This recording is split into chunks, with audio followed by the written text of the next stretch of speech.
el exministro Alberto Garzón ha tenido que dar marcha atrás y ya no va a fichar por la consultora lobby de otro exministro, en este caso del PSOE, José Blanco. Eso que él llama ecosistema de izquierdas se le ha echado encima y me atrevería a decir incluso que hasta su propio yo de hace una década. Desde luego que sí, porque lo de las puertas giratorias es un ejemplo muy claro de esa vieja política en la que se entiende la política solo como una forma de conseguir espacio de interés privado. Es decir, aquellos tiempos en los que Garzón construyó su carrera política criticando el salto de los políticos a la empresa privada. En El Mundo al Día, una historia de puertas giratorias. Soy Javier Atard y hoy es jueves, es 15 de febrero. El Mundo al Día, un podcast del Mundo.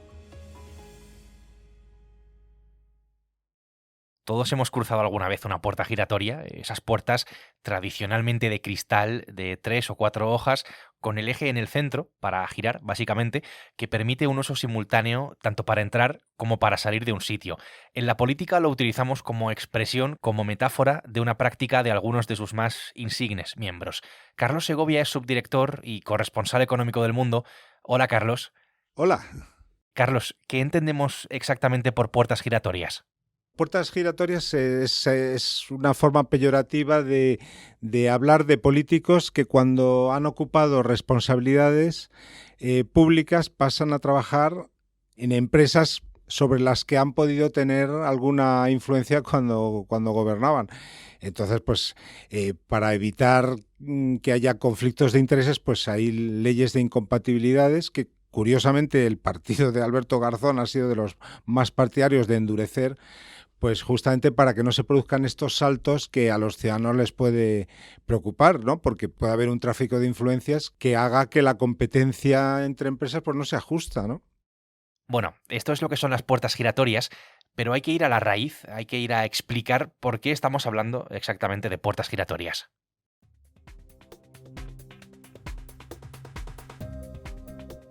Todo parte de la siguiente noticia. El exministro Alberto Garzón ficha por la consultora de Pepe Blanco 3 meses después de salir del gobierno. Y ese, pues, es el comienzo, ¿no?, de toda la polémica. Aquí necesito a mi compañero Vicente Coy, que es redactor de política. Vicente, ¿qué tal? ¿Qué tal, Javi? Es una candidatura que recoge la llama del 15M para mantenerla viva en el tiempo, para mantenerla viva en el Congreso de los Diputados. A Alberto Garzón lo conocimos al calor del 15M, él es economista, terminó liderando Izquierda Unida y llevándola a la candidatura conjunta con Podemos. De ahí al Consejo de Ministros, es verdad que con una cartera menor como es la de consumo. Antes de renunciar a la consultora lobby de Pepe Blanco, había renunciado, Vicente, a seguir en la política.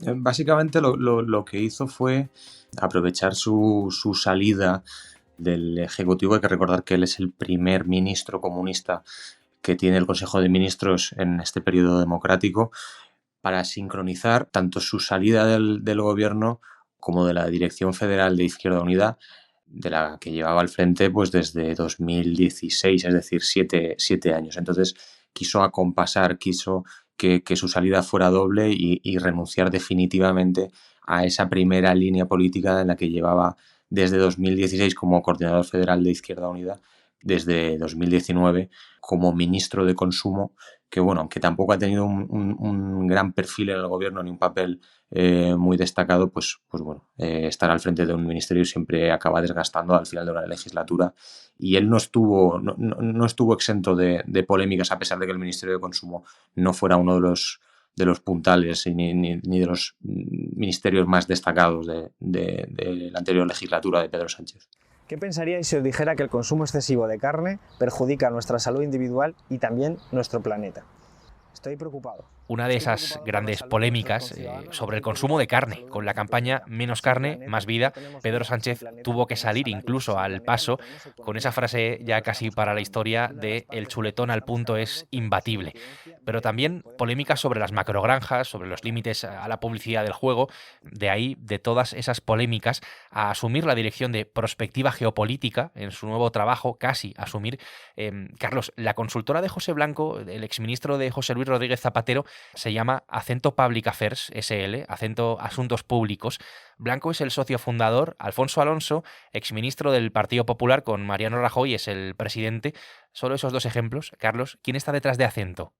Bueno, pues Acento es una consultora que fue fundada hace ya 6 años, casi 6 años, por José Blanco, que fue ministro de Transportes, y junto también a Antonio Hernando, que eran en ese momento socialistas que habían quedado un poco descolocados en el partido tras la vuelta de Pedro Sánchez a dirigir esta formación, y montaron esta empresa que en principio era de ellos y que luego fueron incorporando antiguos políticos de otras formaciones, muy destacadamente Alfonso Alonso, que fue ministro de Mariano Rajoy, pero también hay otros directivos que tuvieron un papel importante, por ejemplo, en el gobierno socialista asturiano o en la Generalitat de Cataluña, por su proximidad a Esquerra. Por tanto, pues tienes ahí digamos, personas que trabajan en este lobby procedentes de importantes partidos en España. Hablas de lobby. ¿A qué se dedican exactamente en Acento? ¿Es eso? ¿Es un lobby? Sí, es un lobby, que es legal, son consultoras que ayudan a empresas en lo que llaman asuntos públicos, es decir, pues que la regulación de determinado gobierno pues no sea dañina para intereses de una empresa ya instalada en España o que se vaya a instalar. Eso es lo que hace Acento, y que está registrada legalmente en los registros de lobbies de la Comisión Nacional de Mercados y de la Competencia, por ejemplo, de la propia Unión Europea. Hacer lobby, interés en influir en políticas públicas. Con esa plantilla de la que has hablado, Carlos, ¿por qué Alberto Garzón? ¿Les faltaba ese perfil? ¿Era lo que les faltaba? Bueno, pues porque íbamos diciendo que hay una persona del Partido Popular, otra persona vinculada a Esquerra Republicana, varias personas del PSOE. Entonces, en la consultora pues les faltaba el espectro político de Sumar, y Alberto Garzón estaba libre buscando trabajo tras dejar el ministerio, y pensaron que era una persona para cubrir ese hueco político que les faltaba para su lobby. Si seguimos con la cronología, una vez hecho el anuncio, pues estalla la polémica, y tras la polémica, la renuncia de Alberto Garzón. Si algo he aprendido es que la política es una trituradora de personas. Es lo que dice en un comunicado en X, antes Twitter, con expresiones como con frustración, incomprensión, reflexión en la izquierda, dinámicas tóxicas. ¿Por qué se ha echado atrás Garzón, Vicente? Él se ha visto obligado, él ha tenido que renunciar a esta incorporación, a este movimiento en su trayectoria profesional por las críticas que ha recibido por miembros del ecosistema, dice, de izquierdas.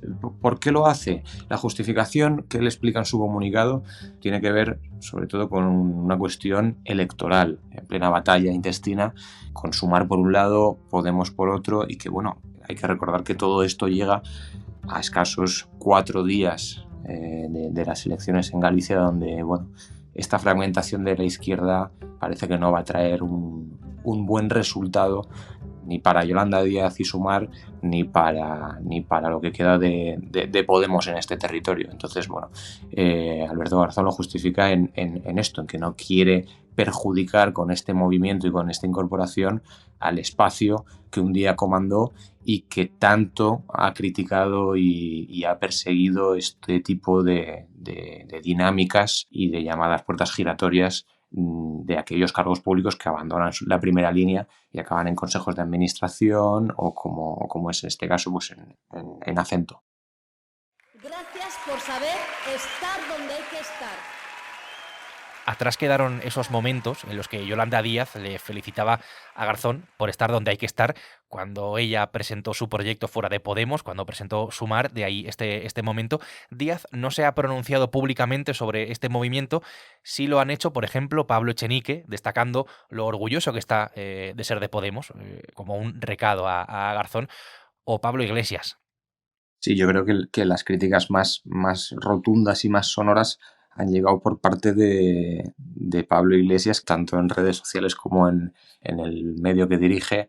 Fueron como cuchilladas directas a Alberto Garzón. Le reprochó, entre otras cosas, falta de decoro a la hora de hacer este tipo de movimientos o de anuncios. Quiso recordar la humillación que tanto él como Irene Montero sufrieron cuando en 2018 decidieron comprar el famoso chalet de Galapagar y toda la polémica, tanto interna como externa, que ello tuvo. Entonces, bueno, Iglesias decía, a mí nunca me han intentado comprar. Entonces, con esas palabras acusaba al ex líder de Izquierda Unida de haberse dejado influir, de haberse dejado comprar, de haber perdido esa esencia que tuvo como líder de un partido de izquierdas que en su día criticaba las puertas giratorias. Destacaba como esa hipocresía, ¿no? En el anuncio de la renuncia de Alberto Garzón también había dardos a Pablo Iglesias. Garzón habla abiertamente de que considera que la política se ha convertido en una trituradora de personas y que existe un ambiente tóxico en la izquierda y que él mismo lo ha vivido en este episodio. Así que bueno, ha sido unas pocas horas de polémica, pero con grandes críticas y grandes ataques feroces cruzados entre los que un día fueron los líderes de aquel espacio que era Unidas Podemos. Había, además, por lo que parece, Vicente, pues bastantes facturas por pasar. Bueno, esta es la intrahistoria del fichaje frustrado de Garzón por Acento. Vicente, gracias. Gracias a ti, Javi. Un abrazo.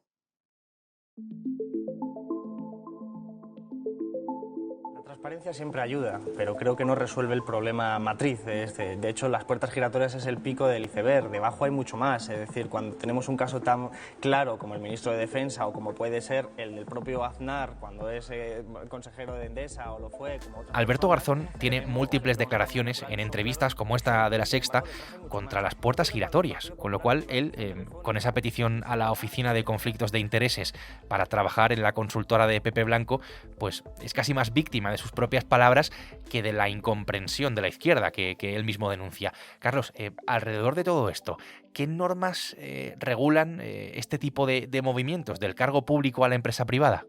Sí, por ejemplo, el propio Garzón, todos los ministros tienen que esperar 2 años antes de trabajar en empresas sobre las que hayan tomado resoluciones.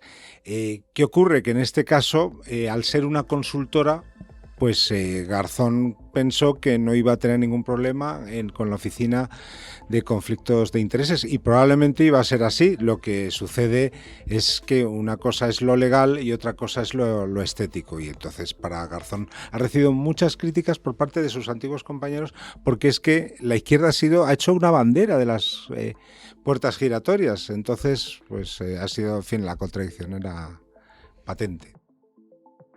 Esto me lleva a ampliar un poco más el foco porque el debate de las puertas giratorias creo que es bastante interesante. Claro, la mayoría de políticos, Carlos, pasa unos años de su vida profesional pues dedicándose a la política, salvo excepciones, claro está, y al abandonar la política, pues podemos decir que tenemos un problema, ¿no? Digo tenemos un problema porque han estado ocupándose esos políticos en primera línea de asuntos públicos, de asuntos sensibles, y si al dejar la política pues pasan a la empresa privada, algo totalmente lícito, pero pues pasan a tratar los mismos asuntos o a orbitar en el mismo, digamos, sector, pues no parece, ¿no?, la situación más ideal.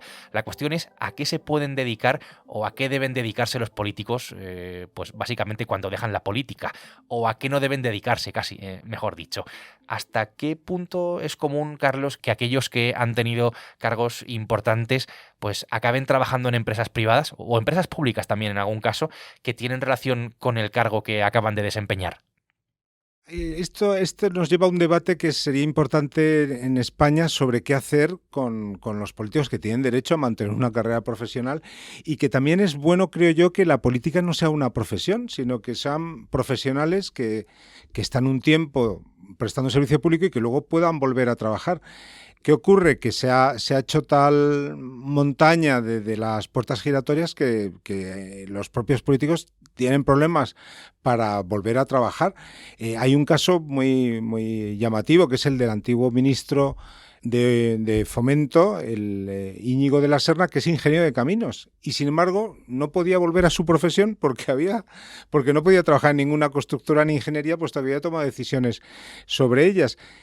que en otros países como Estados Unidos es mucho más común y más se ve con más normalidad. ¿Qué ocurre? Que justamente para poder dar normalidad a que los políticos trabajen en las empresas privadas hay que mejorar todo el tejido institucional del país. Si la gente cree que las instituciones funcionan, pues sabrán que no importa que un antiguo político trabaje en una empresa, pero claro, si las instituciones regulatorias del mercado están colonizadas por los gobiernos, pues sí piensan que el tráfico de influencias es posible. De ahí el problema que tenemos en España. Es decir, regenerando el país, mejorando las instituciones, será mucho más fácil también que los políticos encuentren una salida justa a su carrera profesional. ¿Y recuerdas, Carlos, algún caso que fuera especialmente llamativo de puertas giratorias en nuestra política? Porque aquí entiendo que debe haber para todos.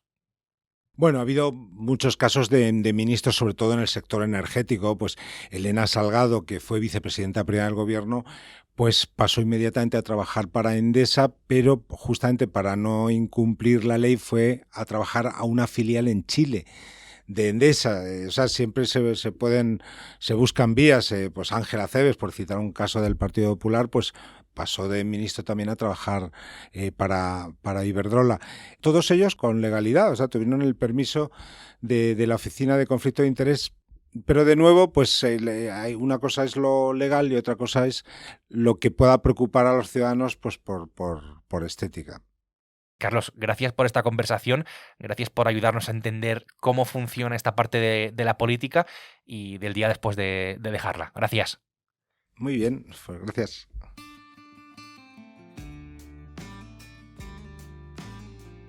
Carlos Segovia y Vicente Coy han hecho posible este episodio del Mundo al Día, un podcast que se emite de lunes a viernes y que puedes escuchar en cualquier momento en elmundo.es, en la web del Mundo y en las principales plataformas de audio, en las que además tienes la opción de suscribirte. Mañana será viernes y aquí estaremos con una nueva historia. Hasta entonces, gracias por estar al otro lado, un día más, y saludos de Javier Atard. Has escuchado El Mundo al Día, un podcast del Mundo.